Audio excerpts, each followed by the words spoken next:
Devon Larratt versus Alex Cordesha. I think Alex learned a very good lesson against Devon the first time, but I also think he never should pull Devon twice. You're not going to be better off the second time pulling Devon, I believe, especially if he comes in ready. With the right arm, Alex will not take a round. If he does, it's on fouls. I don't think he will surprise Devon. Todd Hutchings versus Dave Chaffey. When I was in Jersey, I shook hands with Dave Chaffey, and that was the weirdest hand I've ever felt. It's huge and solid as hell. I believe that since they're practically doing the same thing, the bigger man would probably be the favorite. Also, Chaffee has a press, and I've never seen Todd press.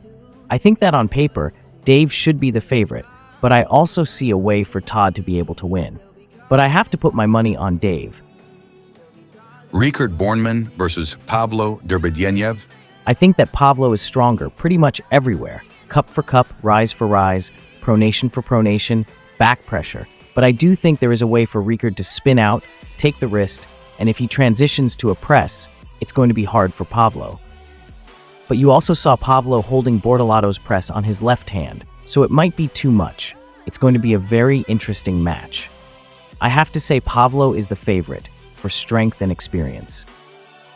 Matt Mask versus Filip Larsson. Matt is the best opponent I could ask for.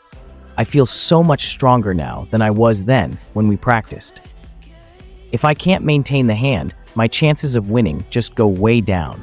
Hopefully, I can keep the hand and I'll be fighting with it, and Matt has to be fighting without it, because I don't have any experience fighting without the hand since I haven't lost it yet. Speed has never bothered me as long as they're not strong enough, but that's the problem with Matt. I don't know if he's strong enough.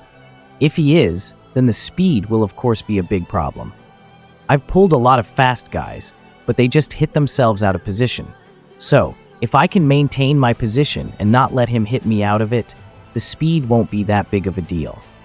I've watched the match with Brad Grundy and Matt several times, and as soon as the strap comes on and Brad can maintain his position, then the speed doesn't matter. I'm so happy that Matt is willing to pull me, because this is one of my dream matches, for sure.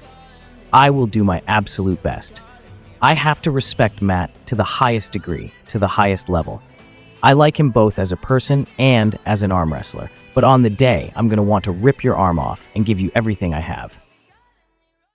Brian Shaw versus Brandon Allen.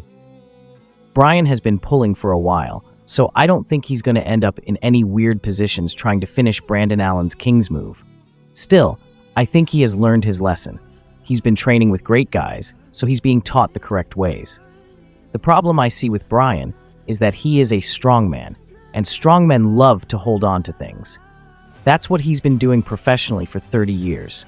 That leaves lanes open to expose, and he should stop doing that, in my opinion.